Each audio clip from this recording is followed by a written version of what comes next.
안녕하십니까. 오늘은 여러 가지 국제 뉴스를 모아서 말씀드리겠습니다. 러시아 중국 회담, 브릭스 탈달러 선언하다, 볼리비아 쿠바 상황, 임남칸 축출 기밀, 미국 선거 삼킨 이스라엘, 이런 제목으로 시작했습니다.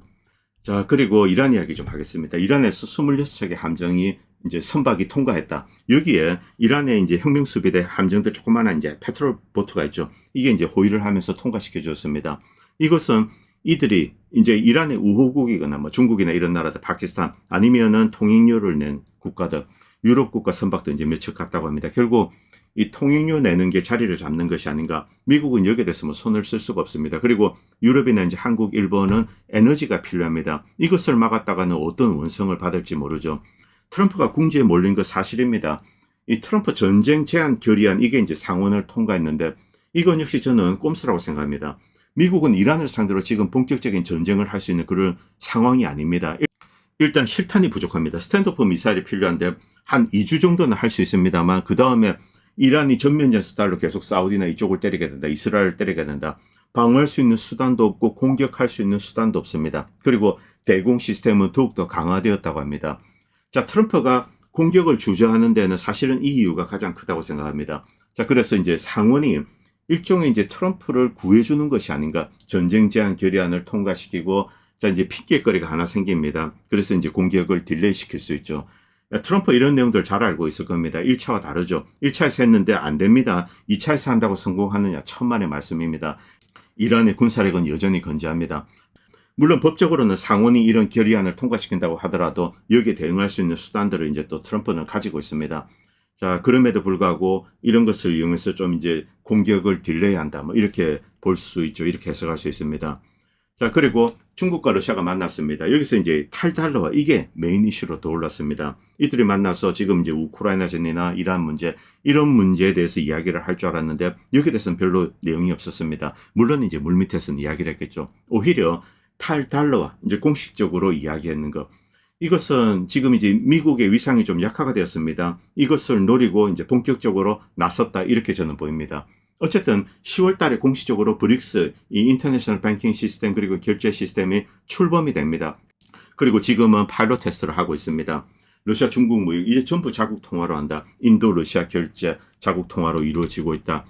브릭스, 이제 이 브릭스는 스위프트나 IMF 그리고 월드뱅크 이런 서구의 글로벌 금융 시스템, 이것을 우회해서 새로운 이제 대안 시스템을 만듭니다. 그리고 이 서구의 이제 기존의 시스템은 달러를 찍어서 유로화를 찍어서 공급을 해주고 이런 형태로 제3세계에 기여를 했습니다만 이제 이 브릭스 진영은 실물 그리고 자원 관련돼서 파워를 가지고 있습니다. 오히려 자원 관련돼서는 전 세계 한 70몇 프로가 여기에 모여 있습니다. 그리고 중국은 산업 역량이 있죠. 이것을 가지고 제3세계에서 공장을 짓고 산업시설, 광산 이런 것을 할 수 있는데 서구 국가는 그런 것을 할 수 있는 역량이 제한되어 있습니다. 물론 기술적으로는 가능합니다만 저렴하게 그런 설비를 만들 수 있는 능력은 갖고 있지 않습니다. 자, 그래서 이 브릭스의 이제 새로운 인터내셔널 뱅킹 시스템 이것이 출범하게 된다. 이제 이 세계는 조금 이제 미국 중심의 여기서 약화가 되고 이쪽 진영으로 몰릴 거다. 이건 뭐 피할 수가 없습니다. 제3세계 입장에서는 달러에 의존했더니 오히려 이 자기 자원을 빼앗기고 그리고 자국이 원하는 제조업 기반 여기에는 투자를 거의 해주지 않습니다. 그런데 이제 이 브릭스 진영은 그것을 할 수 있는 능력을 가지고 있죠. 자, 어쨌든 굉장히 중요한 이슈이기 때문에 계속 지켜보도록 하겠습니다. 자, 중국과 브라질 그리고 브라질과 러시아, 뭐 인도와 브라질, 인도와 러시아. 자, 여기서 이제 계속 자국 통화를 기반으로 한 이게 이제 돌아가고 있는 거죠. 그리고 페루와 볼리비아 얘기 좀 하겠습니다. 이 페루에서 이제 조만간에 대통령 선거가 있습니다. 여기서 이제 과거의 어떤 테러 경력도 있습니다. 이 극자 이제 막시스트 이 양반이 대통령이 될 가능성이 현재로서는 뭐 압도적입니다. 그리고 여기에 오히려 이 기독교 보수주의 세력이 이 좌파와 손을 잡을 가능성이 높아진 상황입니다. 자, 이런 내용들, 이 페루의 초보수파 이제 알리아가 이제 이 좌파 대통령을 돕는 그런 발언을 좀 했습니다. 후지머리를 돕지 않겠다.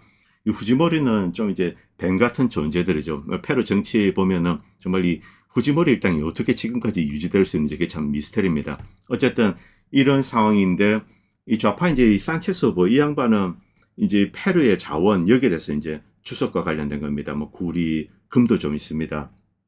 이것을 이제 국유화하고 뭐 이런 정책들. 결국 페루도 이 미국이 어떤 형태인지 조치가 들어올 것 같습니다. 왜냐하면 이 중국의 이 첸카이 항구가 이제 바로 페루에 있습니다. 이것이 실제 이제 페루 경제에 엄청난 도움을 주고 있습니다. 브라질로 연결되는 철도 사업, 이것 때문에 이제 페루 경제가 좋아지고 있고, 지금 정권을 잡고 있는 세력 친미 정부입니다. 그럼에도 불구하고 중국에 적극적으로 협력을 하고 있죠. 그렇기 때문에 이제 미국이 페루에 개입할 가능성이 높기 때문에 좀 이제 지켜봐야 됩니다. 자, 볼리비아는 지금 혁명이 진행 중입니다. 이 정부군들, 주민들을 사살하겠다, 그리고 수도에서는 강력하게 이제 진압이 들어갔는데, 그럼에도 불구하고 이 볼리비아 통제불능의 상태로 가고 있는 거죠. 자, 이런 게 좀 지속이 되면 결국 파스 정부는 무너지게 된다. 저는 그렇게 생각하고 있습니다. 자, 지금 이 곳곳에서 시위가 있습니다. 그리고 이 볼리비아 주민들 지금 격렬하게 분노하고 있는데, 이들이 분노한 결정적인 이유 역시 이 모랄레스 대통령입니다. 그리고 인종차별적인 태도, 지금 있는 정부와 미국의 어떤 인종주의적인 태도, 인디오들에 대한 멸시 발언들, 이런 것이 뭉쳐서, 그리고 이들의 대변인이라고 할 수 있는 모랄레스에 대해서 또 이제 납치를 하겠다, 제거를 하겠다, 이런 문서가 공개가 되었기 때문에 이제 이들이 들고 일어난 거죠. 자, 이 나라를 배신하는 정부는 물러나야 된다. 우리 자원을 외국에 넘겨주지 않겠다, 이렇게 선언하고 있습니다. 자, 그리고 인디어, 여기는 이제 인종주의는 피할 수가 없습니다. 부유한 사람들 세금을 깎아주고, 그리고 가난한 사람들은 고통을 받고 있는데 그들은 우리를 무시하고 있다. 그러나 이 땅은 우리의 땅이다, 이제 이렇게 이야기하고 있습니다. 자, 그리고 모랄레스도 이제 과거에 이런 이야기를 한 적이 있습니다. 이 모랄레스를 끌어내는 데는 미국 입장에서는 명백한 이유가 있습니다. 왜냐하면 모랄레스는 미국 군사기지를 폐쇄하고 CIA, DEA를 축출하고 2008년 쿠데타를 지원을 했던 미국 대사도 추방했다. 자기는 반제국주의에 대해서 이야기를 한 것이 아니라 그것을 실천했다. 이렇게 이제 모랄레스는 이야기했죠. 그러자 미국은 모랄레스를 2019년에 부정선거를 저질렀다고 하고 이제 끌어내린 겁니다. 그리고 쿠바에 대한 포위망이 좁혀지고 있는데, 미국 내 이 쿠바 정책에 대한 비판, 이것이 거세게 이제 일어나고 있습니다. 미국의 많은 양심적인 세력들이 백악관이나 언론에 쿠바에 대한 봉쇄, 이것은 잘못됐다, 이것은 반인권적이고 학살적이다. 지금 이 유아 영아 사망률이 2배로 치솟았다고 합니다. 그리고 에어컨이 가동되지 않으면은 엄청 더운 나라죠. 이런 데서 노인들, 어린 아기들이 죽어가고 있습니다. 여기에 대한 비판이 심해지자 루비오는 나와서 이렇게 쿠바 시민들에게 메시지를 보내고, 당신들이 전기를 쓰지 못하고 있는 이유는 우리 때문이 아니라 우리가 봉쇄해서 그런 것이 아니다, 이런 뻔뻔스러운 거짓말을 하고 있습니다. 그들에게 전기 공급이 중단된 이유는 미국이 봉쇄를 했기 때문에 그런 겁니다. 자, 여기서 이제 이런 이야기 드리고 싶습니다. 이란과 전쟁에서 미국의 승리는 불가능하다. 결국은 패배로 이어지는 겁니다. 이길 수 없으면 패배하는 곳이 바로 이란입니다. 그런데 남미에 대한 이 트럼프의 돈로 독트린, 그리고 베네수엘라, 쿠바로 이어지는 전쟁, 여기서 군사적으로 미국이 패한다. 이것은 물리적으로 상상하기 힘든 겁니다. 남미 약소국의 군사력은 미군에게 한 끼 식사거리에 불과합니다. 그러나 트럼프의 호전적 외교 정책의 진정한 타격은 이란보다 오히려 남미에서 올 가능성이 높습니다. 왜? 남미는 미국에 나와버리기 때문에 그렇습니다. 그렇기 때문에 이곳에서 미국이 밀려나게 되면 이것이야말로 진정한 타격이 되는 거죠. 트럼프의 공격적인 행태가 먹히지 않는 상황이 펼쳐지면 군사력의 격차는 의미를 상실하게 되는 겁니다. 자, 민초들, 이 국민들이 뭉쳐서 물러서지 않는다. 그들을 다 없앱니까? 불가능하죠. 남미 혁명사와 미국 개입 역사를 들여다보면 이 대부분이 실패로 끝났다는 것을 알 수 있습니다. 거의 모든 미국의 개입은 미국의 심각한 재정적, 외교적 후유증을 남겼습니다. 마두로 납치를 보고 심대한 역풍을 불러일으킬 수 있고 결국은 미국의 패착으로 끝날 것이다, 이런 이야기 한 적이 있습니다. 별다른 통찰 때문이 아닙니다. 과거 남미 개입의 역사가 늘 이런 패턴의 반복이기 때문에 그런 겁니다. 남미 각국의 뿌리박은 인종 갈등, 스페니쉬 후예들의 식민주의, CIA, 국무부, 펜타곤의 이 바닥을 모르는 멍청하고 교만한 작전들, 차별받는 민중의 무쇠 같은 인내와 저항, 150년 동안의 후퇴와 진격을 반복했는데 미국은 단 한 번도 어떤 나라에서도 결정적인 승리를 거둔 적이 없습니다. 미국이 60년 동안 쿠바를 손보지 못했고 베네수엘라 역시 그랬던 것은 이유가 있기 때문에 그런 거죠. 트럼프는 역사에 무지합니다. 식민주의, 남미 민초들의 행태에 대해서 무지하기 때문에 무모한 짓을 저지른 겁니다. 결국 거대한 역풍이 시작되고 돈 들여서 만든 각국의 친미 정권도 붕괴시킬 수 있다는 거죠. 아르헨티나 같은 경우 대표적입니다. 무너질 가능성은 없습니다. 볼리비아와 페루에서 민초들의 거센 저항이 시작되었습니다. 학살도 먹히지 않는 곳이 남미입니다. 결국은 미국이 패배하게 됩니다. 그리고 미국이 가장 큰 어떤 외교적인 손실을 이제 그동안 겪어왔던 거, 재정적인 것도 마찬가지입니다. 그건 바로 남미입니다. 개입을 하고 그 다음에 또 타격을 입고 이게 반복되는 거죠.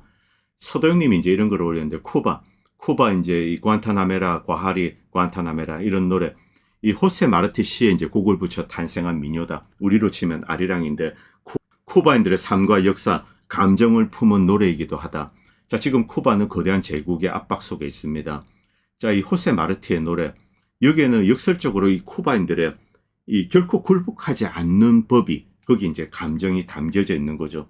쿠바 지금까지 살아남았고 앞으로도 살아남을 것이라 그렇게 생각되고 있습니다. 물론 경제 많은 문제를 가지고 있습니다. 그런데 쿠바의 경제적인 공경을 벗어날 수 있는 방법 이것은 사실은 미국이 칼자루를 쥐고 있습니다. 과거 오바마가 쿠바에 대해서 이제 문을 열은 적이 있습니다. 그러다가 금세 닫혔습니다. 이 만약에 문을 열고 그대로 있었다면 쿠바는 자연스럽게 미국의 품 안에 들어오게 되었을 겁니다.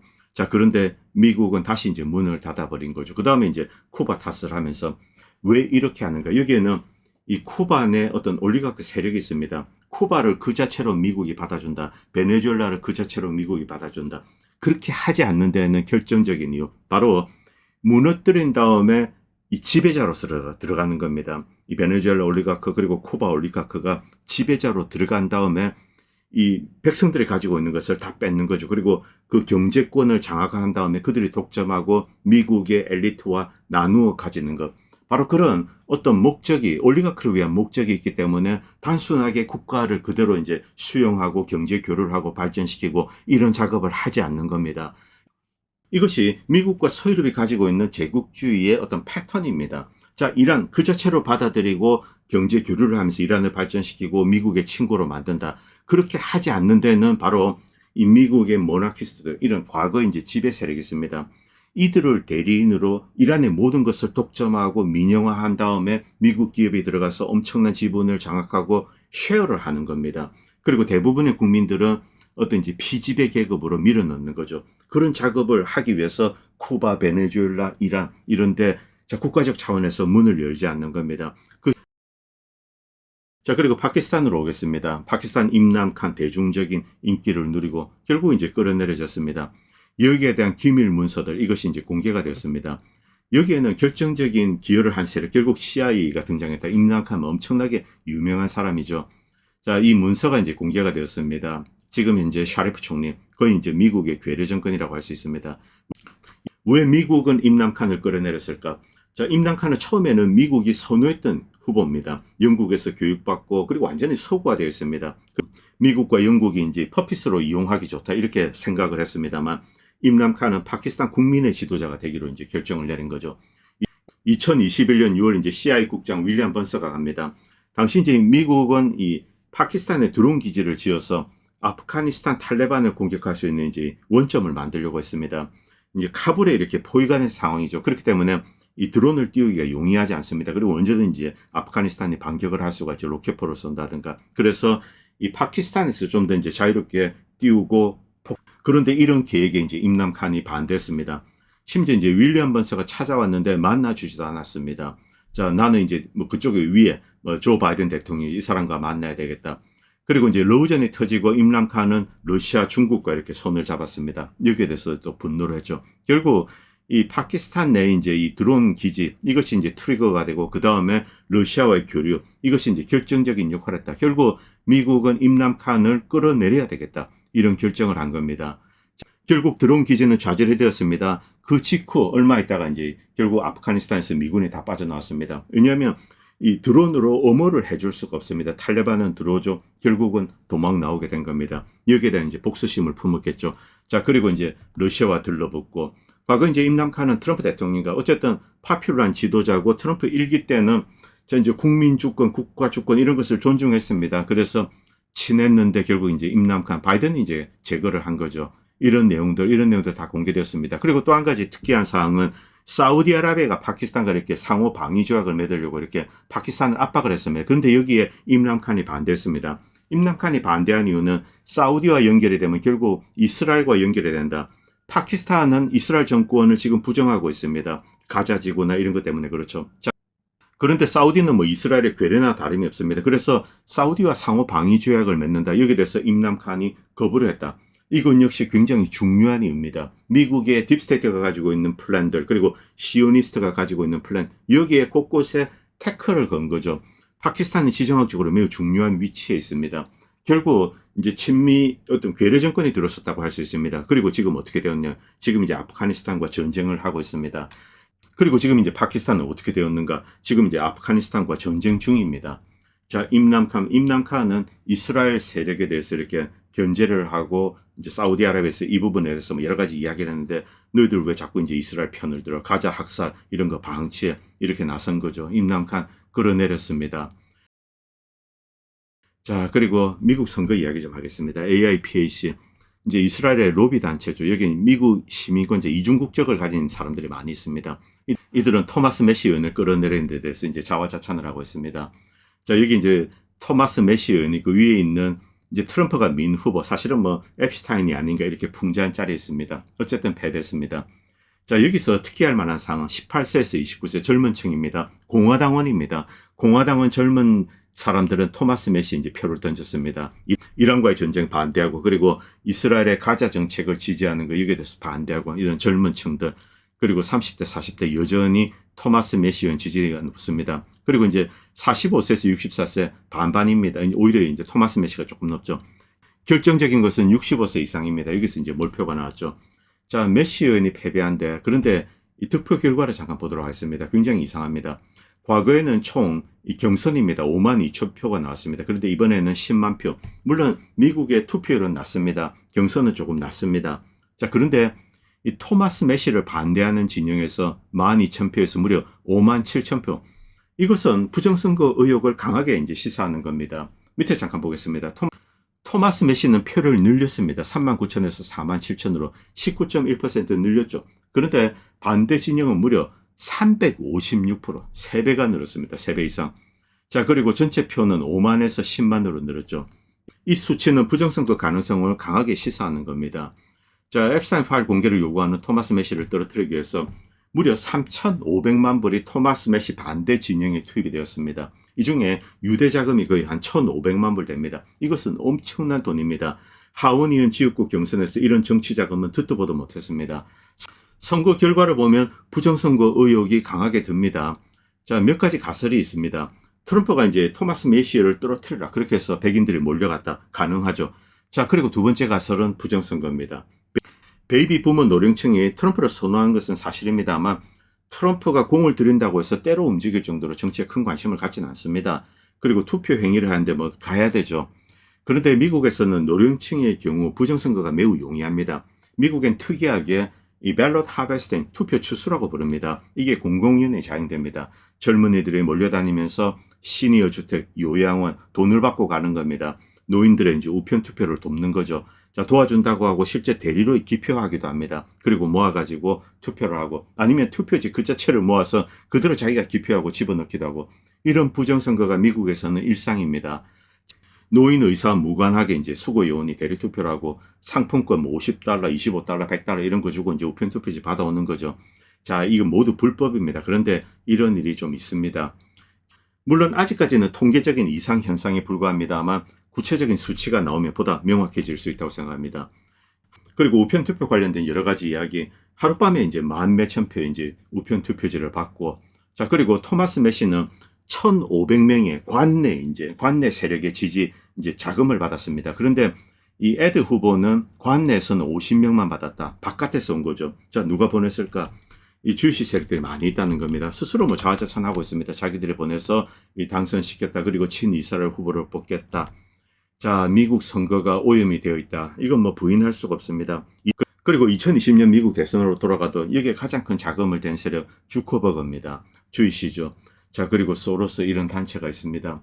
자, 이들 공화당에도 개입하고 또 이제 민주당 내부 경선에도 개입하고 뭐 DNC에서 이제 버니를 상대로 두 번의 이제 예비 선거 조작 이런 것도 이제 민주당 사람들도 겪었습니다. 여기서 크리스 해지스의 이거를 좀 볼 필요가 있습니다. 트럼프는 컬트 지도자다. 자, 지지율이 지금 추락했습니다. 그럼에도 불구하고 한 30 몇 프로 정도, 35% 정도 고정표는 있다는 거죠. 어떤 이제 백인 인종주의 세력 이들이 있습니다. 이들은 쉽게 대체되지 않는다. 공화당이 약해져도 이들은 이제 단단하게 남아있다는 거죠. 이 트럼프가 이들을 기반으로 이제 민주주의 원칙을 위배하는 일을 할 가능성이 있다. 이 이야기를 좀 하고 있습니다. 트럼프가 예를 들면 이제 큰 전쟁을 일으킵니다. 그리고 전시 체제를 만들고 파시스트 체제를 만드는 거죠. 그리고 이 30몇 프로를 기반으로 이제 미국을 지배하려고 할 가능성도 있다. 이런 경고를 하고 있습니다. 아무튼 뭐 미국 내 정치도 위태로운 상황입니다. 여기에 뭐 시오니스트 이스라엘 세력도 가세하고 뭐 이들은 엄청난 자금력을 가지고 있죠. 미국의 민초들 이들이 지금 이제 뭐 위태로운 상황입니다. 어쨌든 좀 뭐 위기의 순간인데 예, 한국인들도 이런 미국의 어떤 복잡한 현실을 좀 이해를 하고 그냥 막연하게 야 이제 자유민주주의 트럼프 기독교 뭐 짠 이렇게 등식으로 하고 그다음에 네타냐후 신의 선택을 받았고 그리고 한국인은 동양의 시오니스트야 동양의 이스라엘인이야 이런 식의 착각에 빠져서 이제 자기가 마치 백인인 것처럼 그래서 그리고 영국 런던에 가서 자 이제 영국의 백인들은 원숭이가 쇼하는 것을 보고 있는데 자기는 이제 백인인 것처럼 옆에 이제 이 베이컨도 걸고 재롱을 떠는 거죠. 자 이런 총극 정말 뭐 끔찍스럽습니다. 오늘 방송은 여기까지 하겠습니다. 감사합니다. 본 채널은 시청자님들의 후원으로 유지됩니다. 여러분의 도움은 작은 미디어에 큰 도움이 됩니다. 감사합니다.